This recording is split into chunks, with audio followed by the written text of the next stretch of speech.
Day 5 would see us riding from Moreton Telegraph station up through the Telegraph track to Seisa. By all accounts, this would be our biggest day riding, conquering the Telegraph track and all its obstacles it held.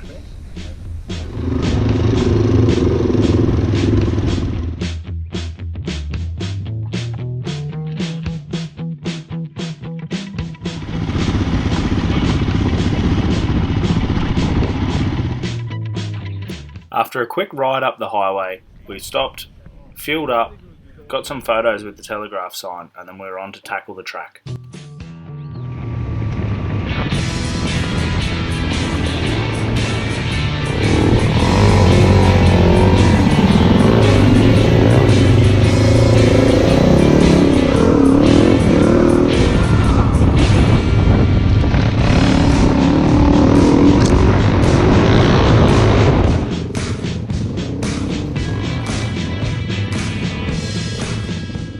After playing a bit of a cat and mouse game with Woody for the first 10 kilometres, we then got to the first obstacle.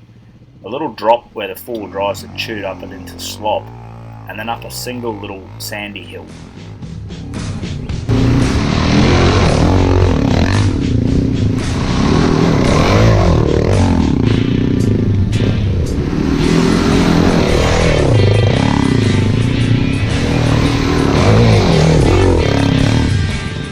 Then we were off to our next creek. Now this one, you needed guides because there was a massive hole to the left of where Woody was standing, and if it wasn't for the team knowing where to go, we would have drowned bikes.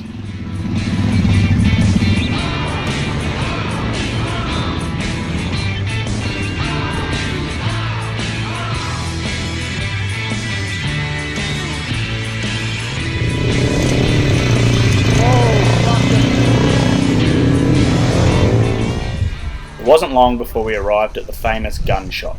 A bit of lunch and a bit of peer pressure from the boys, and I decided to have a crack.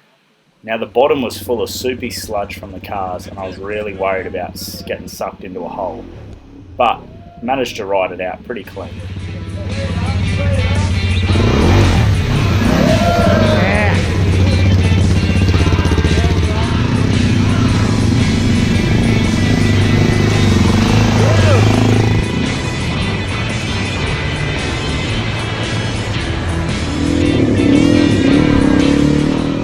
So this was a bit of a brain fart. I don't know what was going through my mind with this line choice.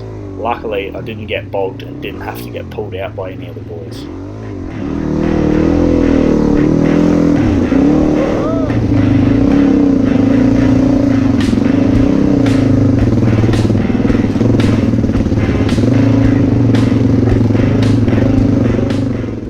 So I started to get a bit carried away and started racing through the pack.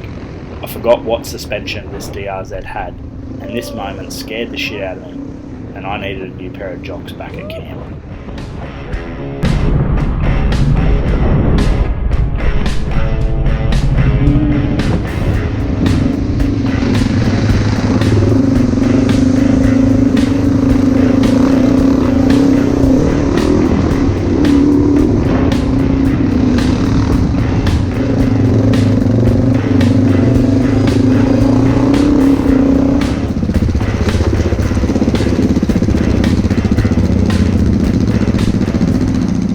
Soon we came to another creek. This one was full of shiny rock, so the safe option was to walk through pushing the bike. We got through smooth and off we went.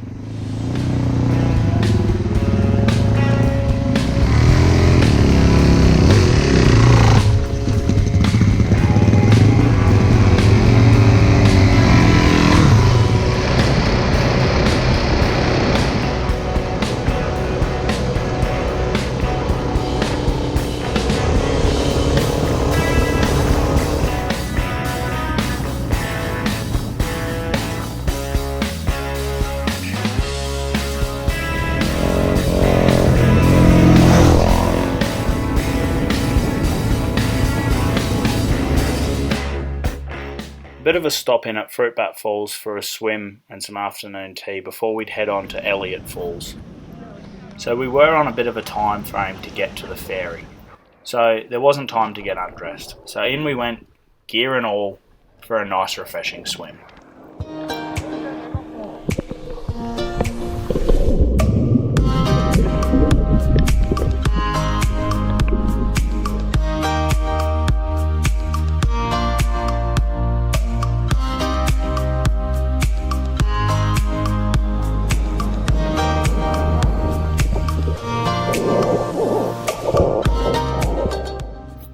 So once we'd finished swimming, it was a short ride up to the next waterfall called Elliot Falls.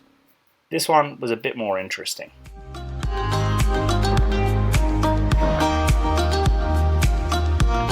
With Woody leading the way and jumping in, I guess we had to follow.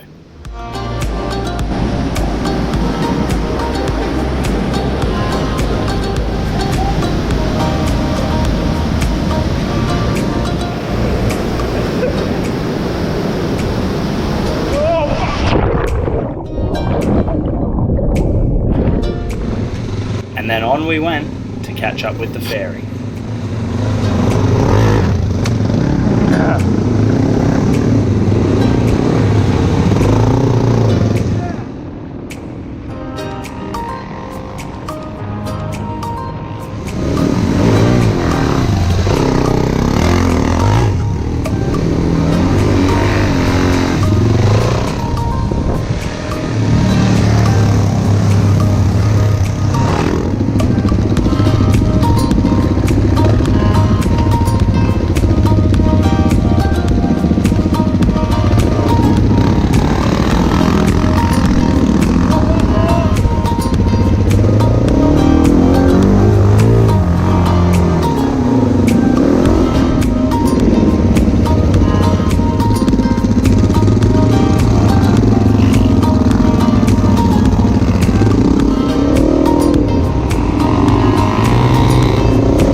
Before long it was time to get the boots wet again.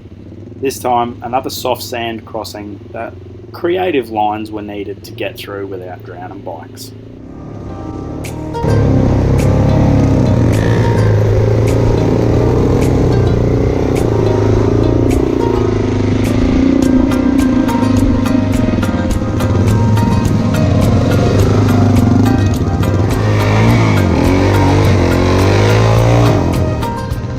Just around the bend was more swamp country. With a cruiser blocking the path and badly bogged, we'd have to get creative again and do a bit of scrub bashing to find our way through. Hang on! Go now!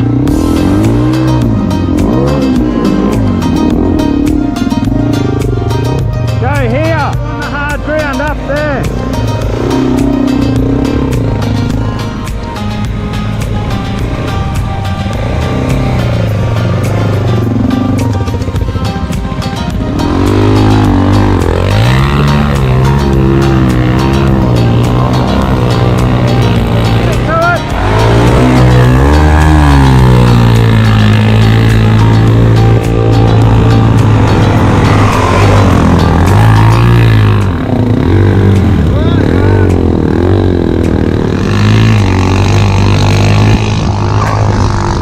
This ain't going to be fun to ride through for me now.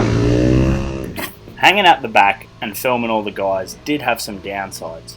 Normally I was last to come through the crossing, and they were always kind of chewed up and shitty.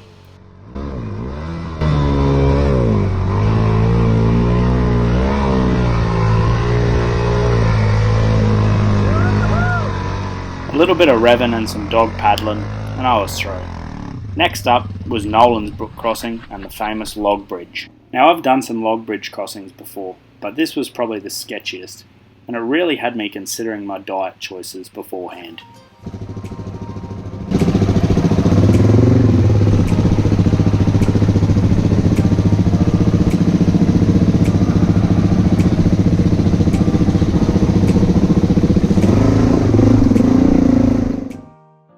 Now the log bridge is only about 1.5 meters off the water, but the water's about 3 meters deep with really steep banks.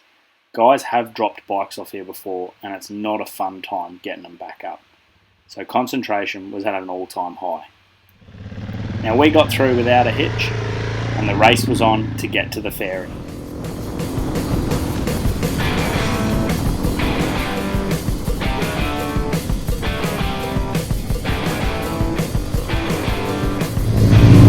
Do a power slide! Woo-hoo-hoo-hoo!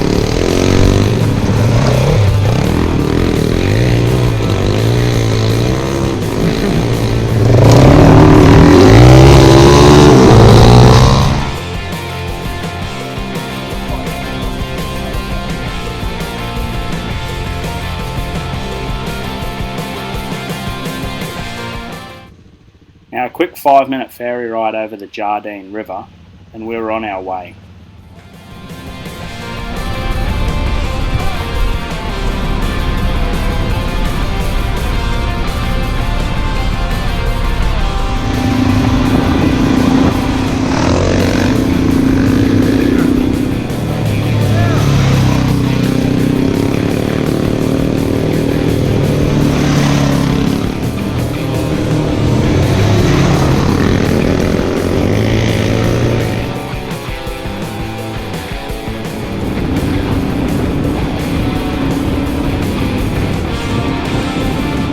We stopped in to look at some plane wrecks from World War II, and then it was a short ride to Loyalty Beach campsite.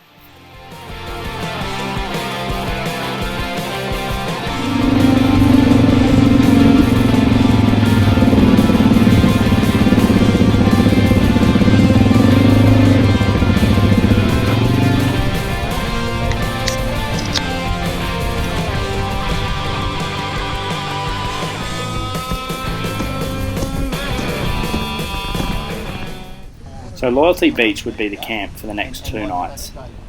A few boys went for some helicopter rides while the rest of us stayed at camp. A little bit of premature celebration that night meant tomorrow would be a bit of a slow start. On the next episode, we've done it.